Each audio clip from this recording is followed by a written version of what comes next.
안녕하세요. 수다몽더 히스토리입니다. 자, 오늘은 무신정권이 끝나고 원간섭기의 왕이 된 충렬왕과 그의 아들 충선왕의 갈등과 이 두 왕을 모두 모셔야 했던 숙창원비 김씨 이야기 해보도록 하겠습니다. 1231년 몽골이 고려를 침입해 오고 고려는 수도를 강화도로 옮기면서 40년간 항쟁을 이어나갔지만 결국 1270년 원종이 이 몽골에 항복을 하면서 개경으로 한도를 했고 고려는 이때부터 원의 제후국으로 전락하게 됩니다. 몽골은 1271년 국호를 원으로 칭했으니까 이제부터는 원나라라고 부르도록 하겠습니다. 고려 제25대 왕이 되는 충렬왕은 원황실과 처음으로 통혼을 하게 됩니다. 충렬왕은 1236년 2월에 원종의 맏아들로 태어난 태자심인데요. 원나라 입조를 해 연경에 머물게 됩니다. 1259년 6월 이 고종이 사망을 한 후 몽골에 입주해 있던 원종을 대신해서 임시로 국사를 대리했다가 1272년 태자로 책봉이 되었고 원나라 세조 쿠빌라이의 딸 제국 대장공주와 혼인을 해서 원나라의 부마가 된 것인데요. 당시 충렬왕은 40이 다 된 나이로 이미 왕녀인 정화공주와 결혼을 해서 일남 이녀를 두었는데 원나라가 정치적 지배력을 강화하기 위해서 고려를 부마국으로 삼은 것이지요. 충렬왕이 제국 대장공주와 혼례를 치른 지 2달이 지난 후 아버지 원종이 승하를 하게 되면서 왕위 승계를 위해 고려로 돌아오게 됩니다. 충렬왕은 몽골 풍속에 따라 머리를 변발하고 복장도 호복을 하고 있는 상태였죠. 원나라에 있던 충렬왕이 귀국을 하자 그를 본 많은 백성들이 환호성을 질렀지만 충렬왕이 몽골인과 같은 모습을 하고 돌아오는 것을 본 백성들은 충격을 받아서 또 눈물을 흘리기도 했다고 합니다. 자, 이렇게 고려의 제25대 왕이 된 충렬왕, 원의 요구에 철저히 따라야만 했는데요. 1274년 10월 원나라가 일본을 정벌하는데 고려군 5천을 내어주어야만 했습니다. 1차 일본 원정은 대마도를 장악하긴 했지만 태풍으로 일본 본토로 들어가지도 못하고 회군을 했죠. 그럼에도 원나라는 포기를 하지 않았고 고려는 2차 원정에도 군대를 동원해야 할 만큼 원나라의 눈치를 보는 상황이었습니다.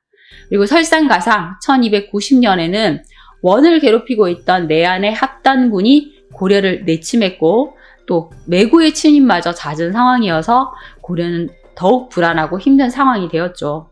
다행히 김방경 장군 등의 활약으로 이들을 물리치고 국운을 보전할 수 있었습니다. 충렬왕 개인으로도 상황이 좋지는 않았는데요.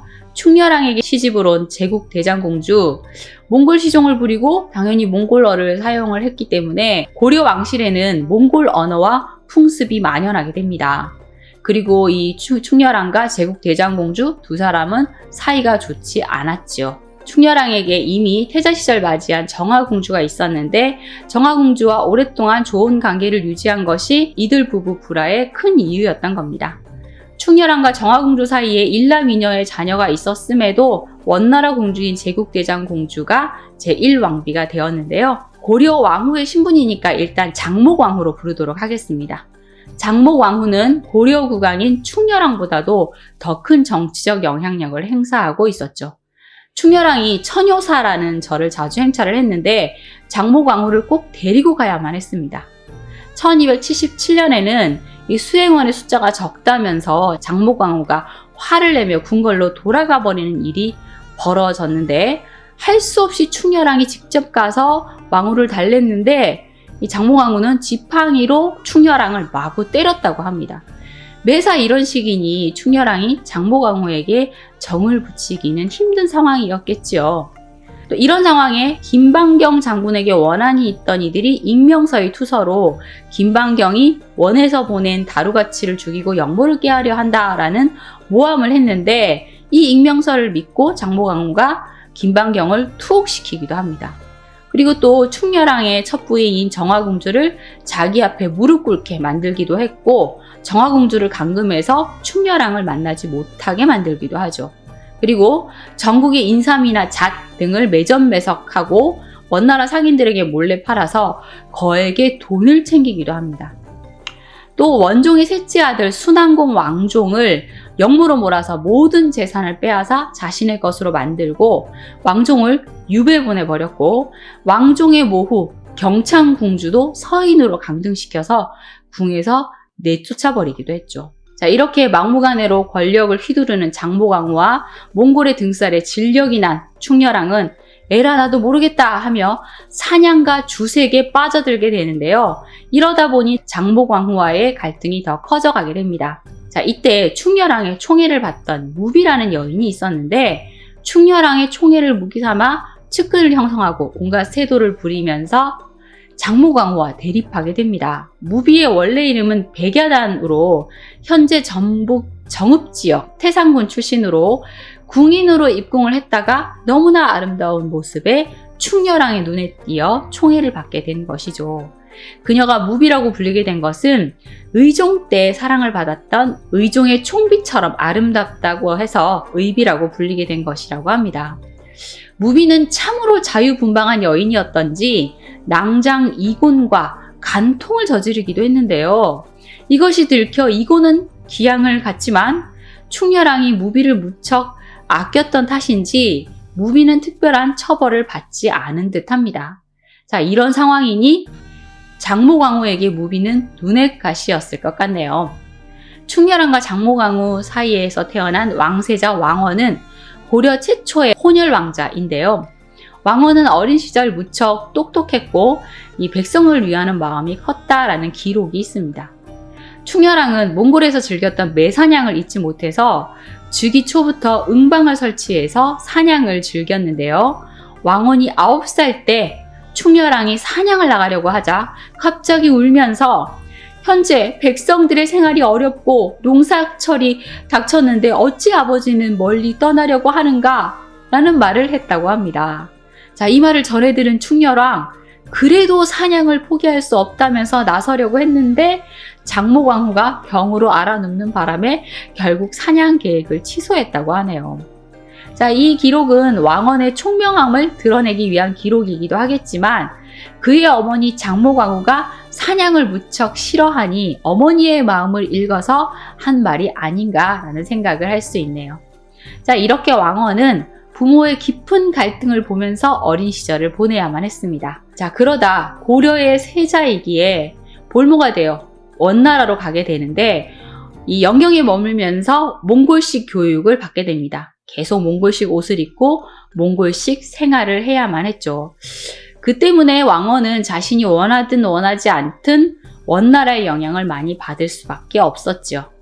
그리고 1296년 후일 원황제가 되는 태정제의 아버지인 진왕 간마라의 딸 개국대장공주와 혼인을 하면서 원황실의 지지와 신뢰를 받게 됩니다. 왕원의 결혼식에 충렬왕과 어머니 장모광후도 참석을 했는데요.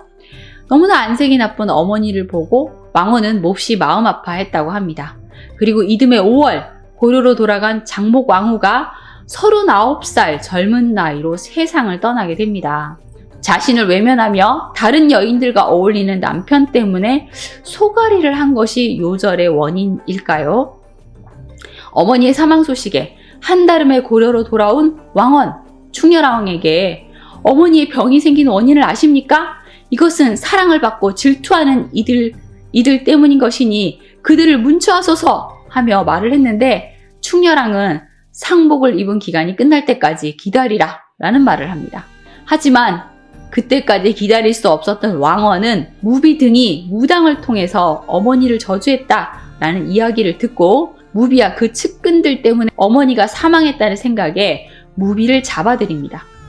자신의 애첩이 아들에게 잡혔다는 소식에 또 충렬왕이 막 달려와서 이게 무슨 일이냐 하며 아들을 말려봤는데 이미 분노로 눈에 보이는 것이 없었던 왕원은 그 자리에서 무비를 참살해버립니다. 그리고 무비의 측근이었던 최세연, 도성기 등 40여 명을 잡아서 참살하거나 유배를 보내버리죠. 아버지가 아직 고려의 왕 자리에 있는데 아버지의 애첩과 그 측근을 죽이다니. 당시 세자인 왕원이 쿠빌라의 외손주로 아버지를 훨씬 능가하는 권력을 가지게 되었다라는 것을 알 수 있는 대목이죠. 그런데 일은 거기에서 끝나지 않습니다. 고려 조정까지 개입을 해서 충렬왕에게 고려 국왕 자리를 아들에게 물려줄 것을 강요해 왔고, 충렬왕은 스스로 왕위를 내려놓겠다는 글을 원나라에 보냈지만 사실상 강제 퇴위당하게 됩니다. 충렬왕은 세자에게 양위를 한 후 광문 선덕 태상왕 되어서 뒤로 물러나 앉게 되었고, 1298년 왕원이 고려 제26대 왕 충선왕이 됩니다. 충선왕은 즉위 후 강력한 개혁 의지를 가지고 30여 개의 개항에 이르는 즉위교서를 발표를 하면서 강력한 개혁 정치의 뜻을 내비치게 됩니다. 정치, 경제와 문화, 사회 전반에 걸친 광범위하고 과감한 개혁안이 담겨 있었는데요.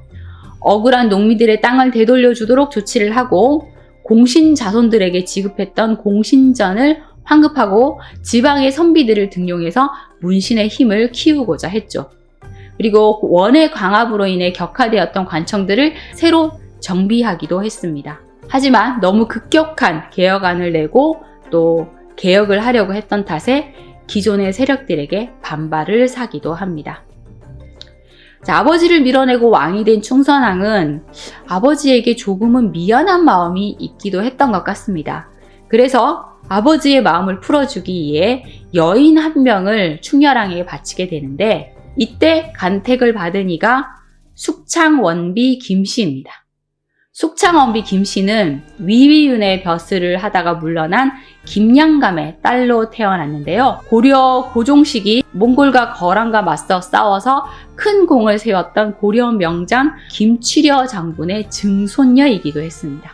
숙창원비 김씨는 고려 최고 미인이라고 해도 과언이 아닐 정도로 상당한 미모의 소유자였는데, 진사 채문과 결혼을 했지만 얼마 지나지 않아 남편이 사망을 해서 과부가 된 것이죠. 그리고 이렇게 간택이 되어서 충렬왕을 만나게 된 것이니 충렬왕도 그녀의 아름다움에 매료되어 그녀를 총애하게 됩니다. 자, 이렇게 아버지를 위로하는 한편 의욕적으로 개혁 정치를 펼치던 충선왕, 1298년 8월 위기를 겪게 됩니다. 충선왕이 개국대장공주와 혼인을 했다고 하지만 사실 세자 시절에 맞이했던 세자빈이 있었습니다. 역간으로 크게 출세를 한 조인규의 딸 조비였는데요. 충선왕은 사실 조비를 무척 사랑했고 개국대장공주와 결혼을 한 이후에도 조비에 대한 사랑이 변치 않았다고 합니다. 충선왕이 이렇게 조비를 편애하는 것에 질투심에 사로잡힌 개국대장공주는 조비가 자신을 저주했다는 무고를 하는 편지를 원나라 황후에게 보내게 됩니다.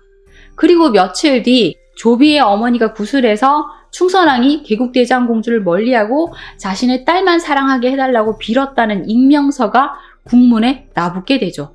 자, 이 때문에 조비와 조인규 일가가 감옥에 갇혔고 원에서 100명에 가까운 조사단 사람들이 와서 이 사건을 조사하게 됩니다. 이때 조비의 어머니는 참혹하게 고문을 당했고 고통을 이기지 못해 거짓 자백을 하게 되죠. 이에 조인규와 그의 사이들은 원나라로 끌려가 곤장을 맞고 유배를 가게 되었고 조비 역시 원나라로 압송되었다고 합니다. 이 조비 무고 사건으로 충선왕이 그간 단행해왔던 개혁들은 다 물거품이 되었고 즉위한 지 7개월 만에 강제 퇴위당하게 됩니다. 사실 충선왕의 개혁이 반원 정책과 맞물려 있다라고 판단을 한 이 원나라가 이 사건을 빌미로 충선왕을 강제 퇴위시킨 것이죠. 충선왕은 퇴위당하고 개국대장공주와 함께 다시 원나라로 가게 됩니다. 이후 조비의 아버지 조인규는 석방이 되어서 고려로 돌아가 다시 벼슬을 했지만 조비는 고려로 돌아오지 못했습니다.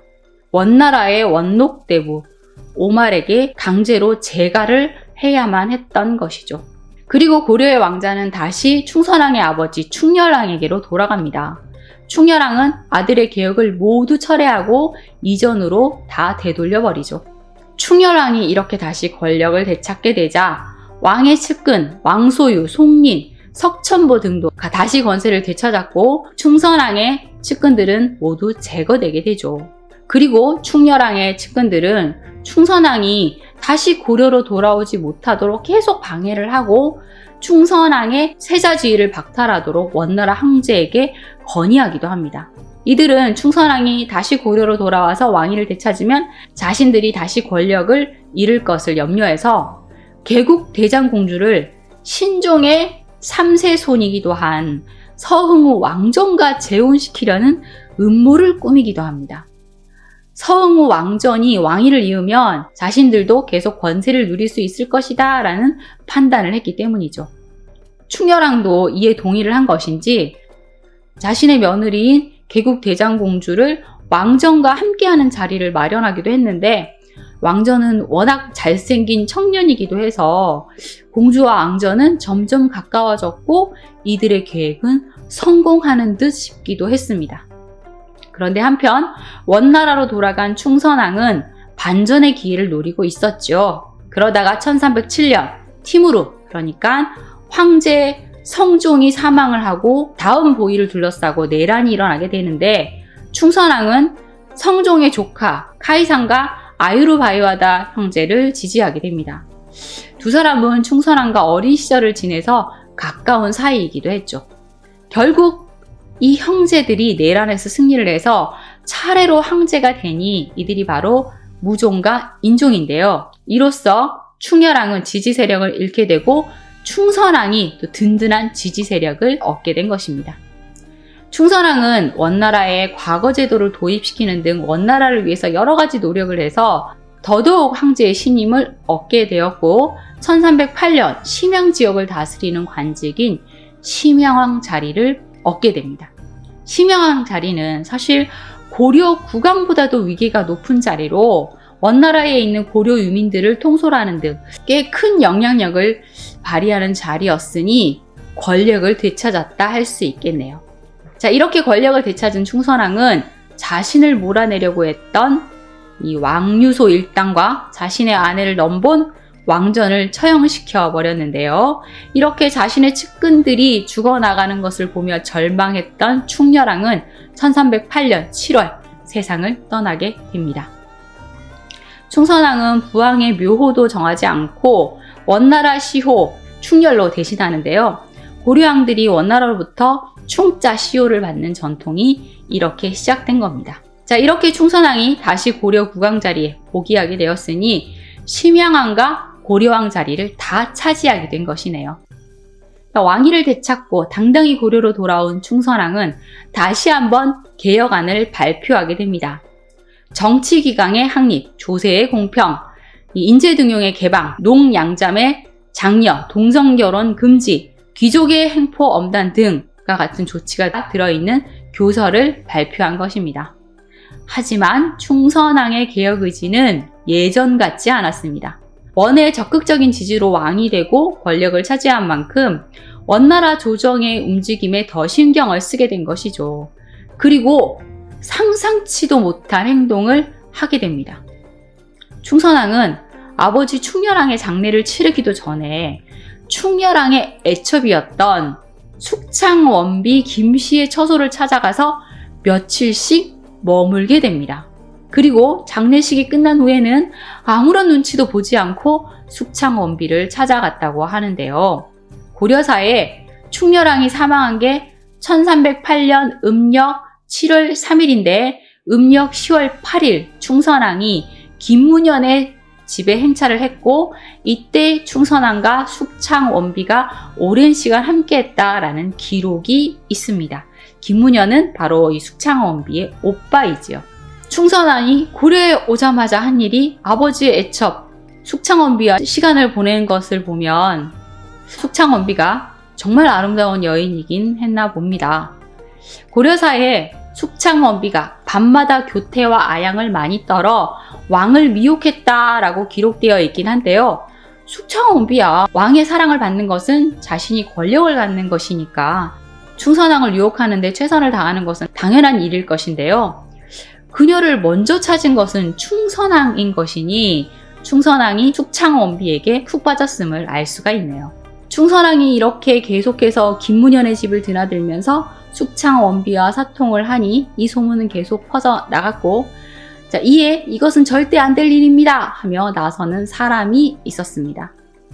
고려 조정에서 관리들의 비행과 비리를 바로잡는 업무를 하던 우탁이 흰옷을 입은 채 도끼를 쥐고 집단을 짊어진 채 궁궐로 들어가서 지부상소를 올린 겁니다. 그런데 이 상소문을 읽어야 할 이 근신이 상소문을 펼쳐놓고 감히 읽지 못하니 우탁이 경은 근신이 되어 임금을 바른 길로 인도해야 하건만 임금의 폐륜을 바로잡지 못하고 악으로 인도하니 그 죄를 아는가 하며 소리를 쳤고, 이 말을 들은 이 근신들, 그러니까 대신들은 두려움에 떨었고 부끄러운 듯이 고개를 숙였다고 합니다. 우탁은 계속해서 충선왕에게 부왕이 총애하던 후궁을 가까이 하는 것은 인륜의 도리를 무너뜨리는 일입니다 라며 피를 토하는 심정으로 간언을 했는데요. 그럼에도 충선왕은 숙창 원비를 놓지 않습니다. 그리고 거기에 더해서 숙창 원비에게 봉작을 더해 아예 숙비로 삼아버리죠. 당시 충선왕은 숙창 원비, 그러니까 숙비에게 아주 푹 빠져 있었던 겁니다. 그리고 그녀와 함께하는 시간을 방해받고 싶지 않다면서 매년 10월 15일에 열리는 국가행사인 팔간회까지 중지시켜버리죠. 원나라에 너무 오래 머물러 있었던 탓인지 충선왕은 고려의 풍습보다는 몽골의 풍습을 더 따르는 태도를 보인 겁니다. 몽골에서는 이 아버지나 형이 죽으면 그 아들이나 동생이 그들의 여인을 물려받는 풍습이 있었으니까요. 숙비의 오빠 김문현은 어려서 승려가 되었다가 환속을 한 인물인데, 숙비가 충선왕의 아버지 충렬왕의 총애를 받을 때 벼슬을 받게 되었죠.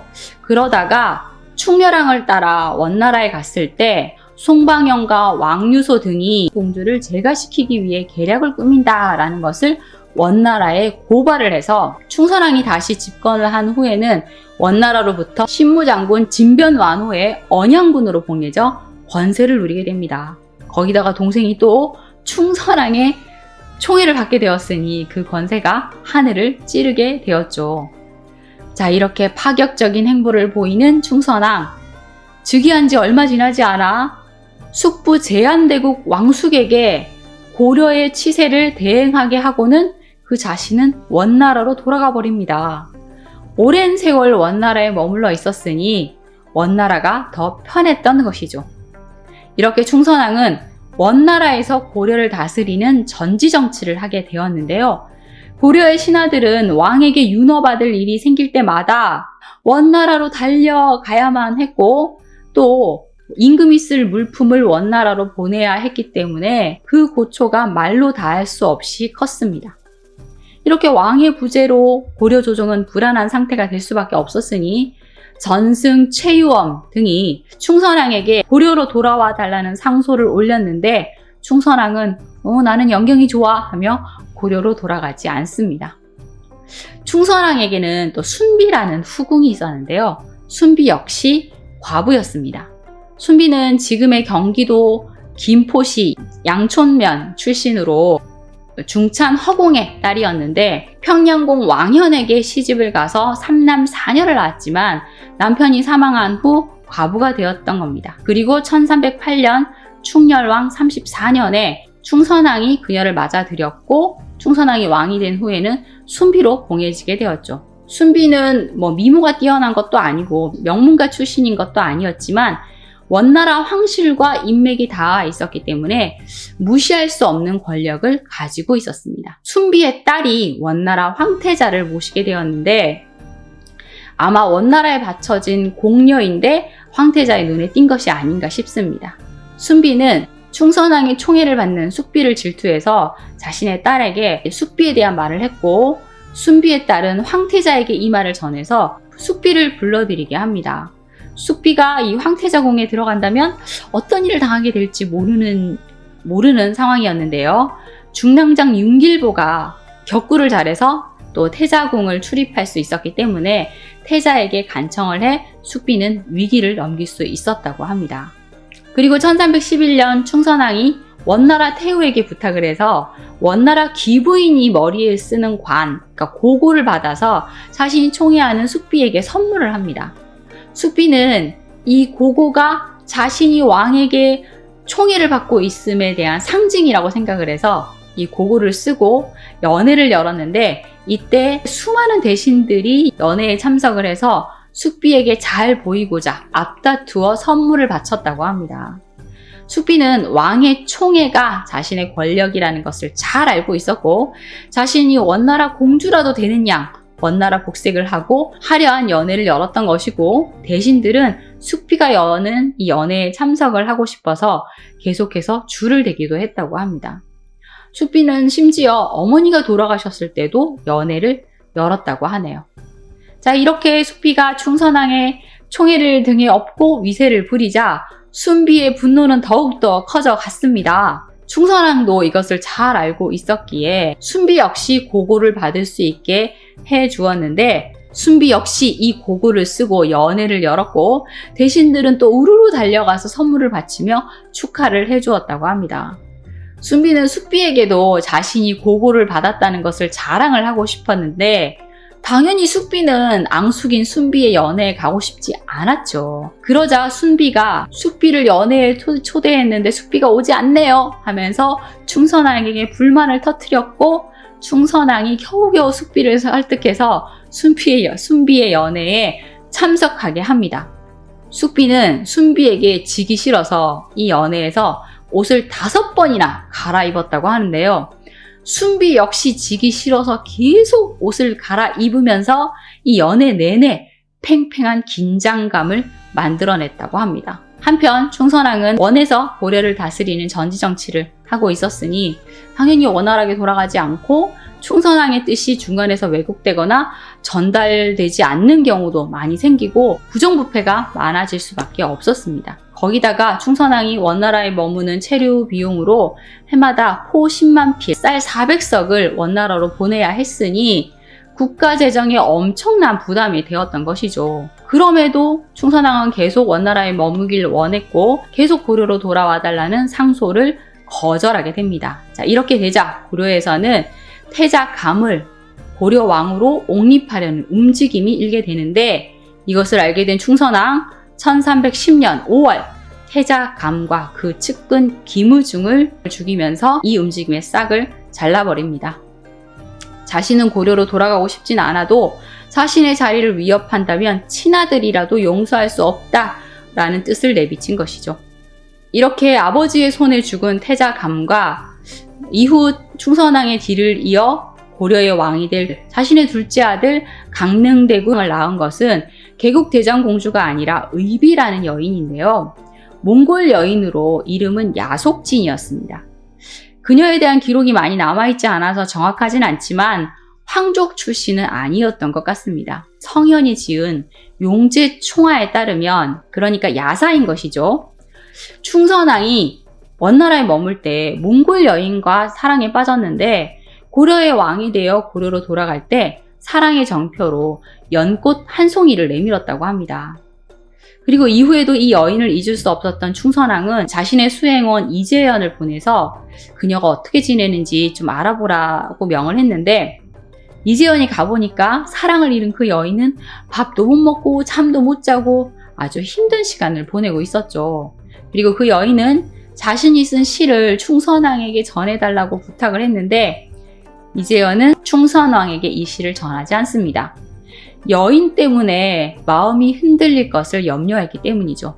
이재연은 그 여인은 술집에 가서 젊은이들과 어울리면서 술을 마시고 있다고 했는데 도저히 찾을 수가 없었습니다. 라는 거짓 보고까지 합니다.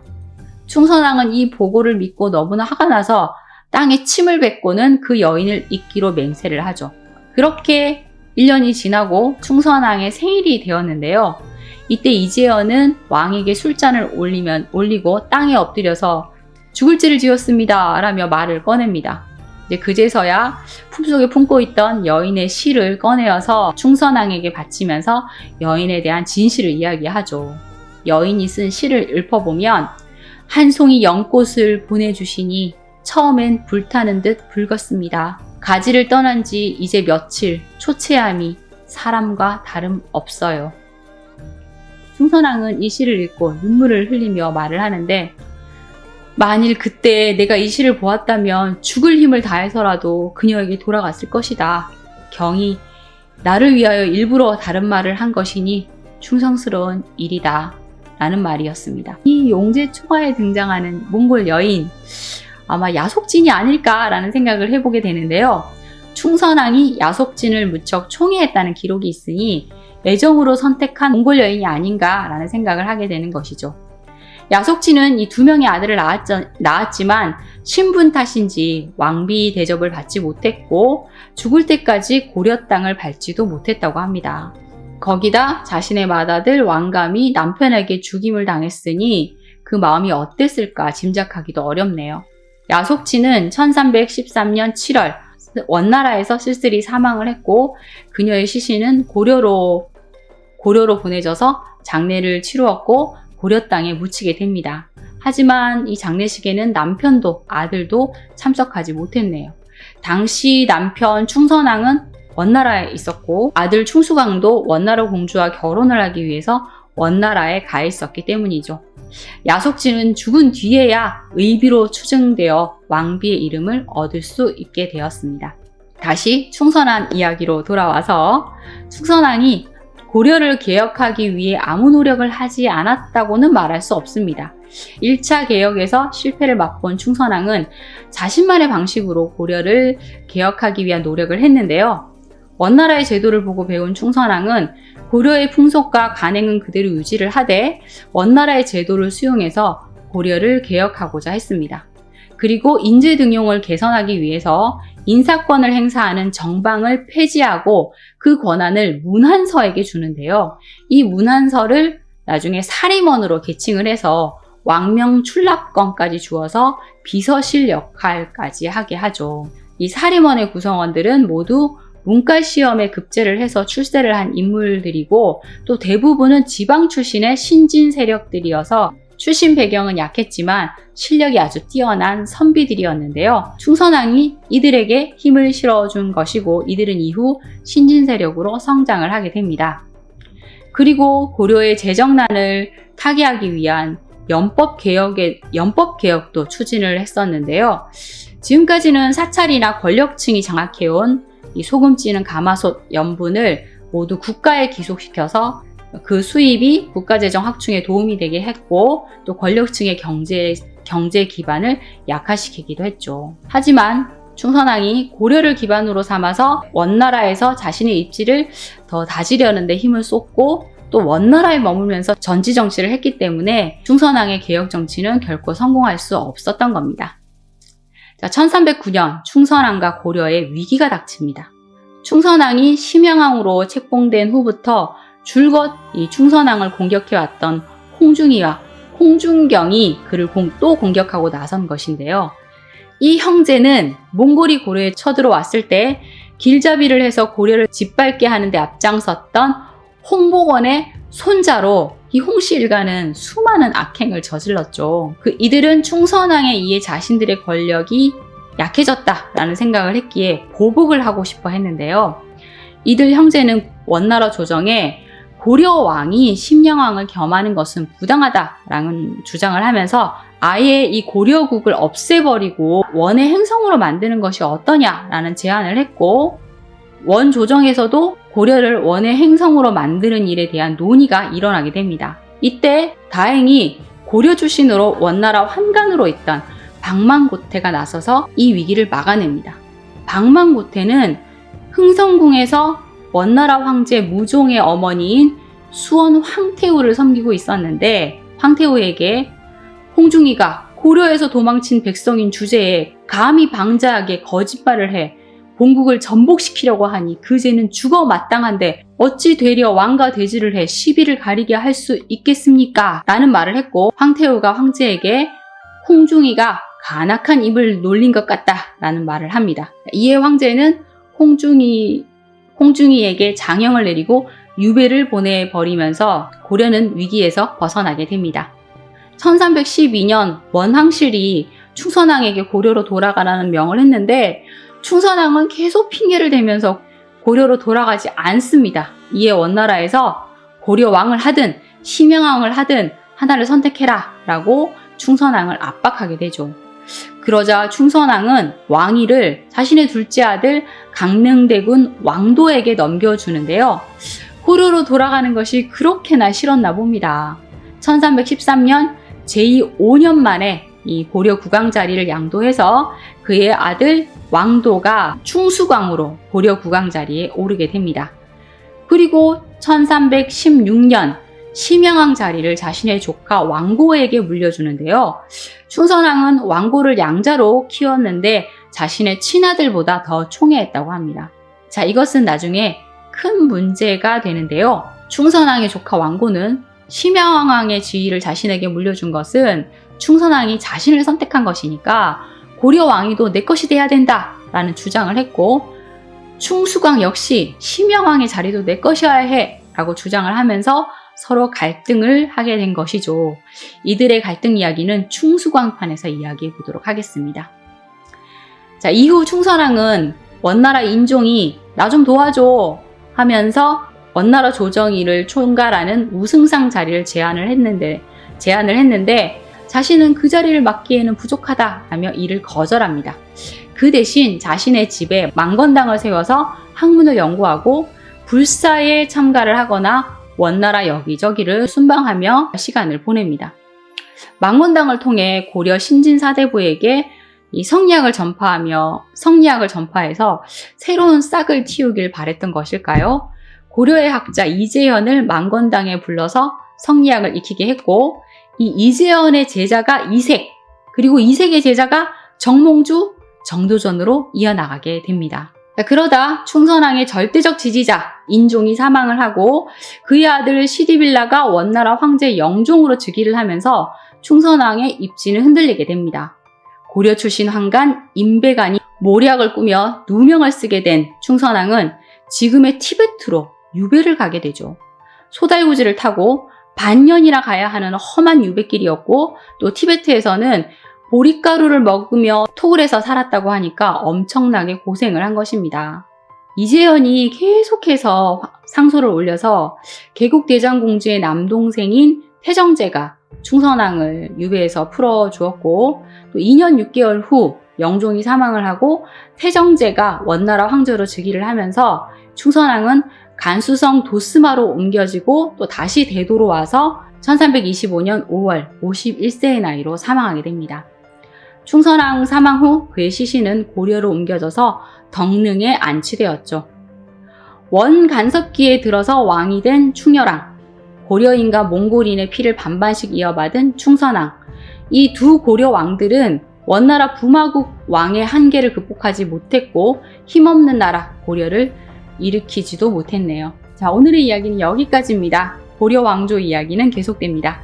여러분 좋아요, 구독, 알림 설정 잊지 마세요. 지금까지 수다몽 더 히스토리였습니다. 감사합니다.